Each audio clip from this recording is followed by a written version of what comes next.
नमस्कार दोस्तों, आप सभी का हमारे YouTube चैनल धार्मिक यात्रा और ज्ञान पर स्वागत है।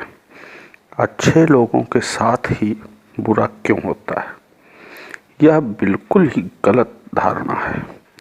हम माया की दुनिया में रहते हैं और यहाँ कर्म फलों और संस्कारों के आधार पर ही जीवन गतिशील होता है।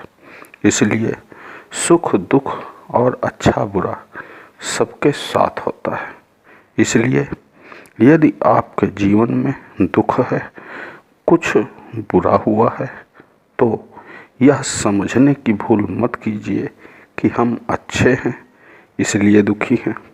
सबसे पहले तो यह समझ लीजिए कि हमारे दुखों का कारण हमारे अपने ही दूषित कर्म तथा संस्कार हैं।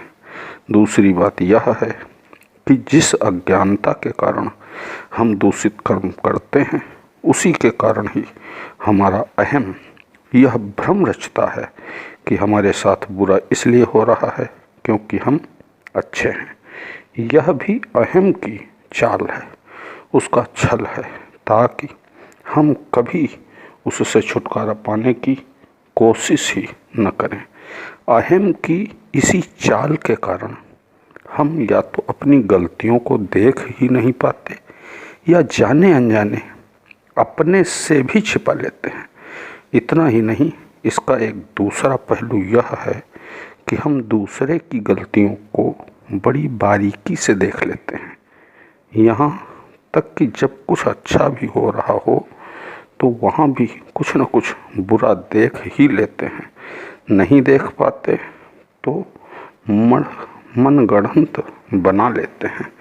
इसका एक और भी कारण है कि अपने अंदर छिपी हीन भावनाएं और कमज़ोर मनोबल के कारण दूसरे का सुख देखकर हमारे अहम को बहुत पीड़ा होती है और अपनी पीड़ा को छुपाने व दर्द कम करने के लिए अहम ऐलान कर देता है कि अमुक व्यक्ति अच्छा नहीं है और उसकी कोई न कोई गलती ढूंढ ही लेता है।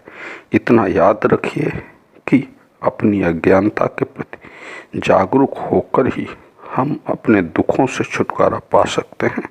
इसका सबसे आसान तरीका यही है कि ईश्वर की शरण में आइए और सत्य की ईश्वरमयी राह यानी करुणा, दया, स्नेह, मैत्री, क्षमा व ईमानदारी से जीवन बिताइए। दूसरों की बुराई करने की जगह ईश्वर के स्मरण व गुणगान में समय बिताकर अपना जीवन सार्थक कर लीजिए। ओम हनुमंते नमः। ओम हनुमंते नमः। ओम हनुमंते नमः।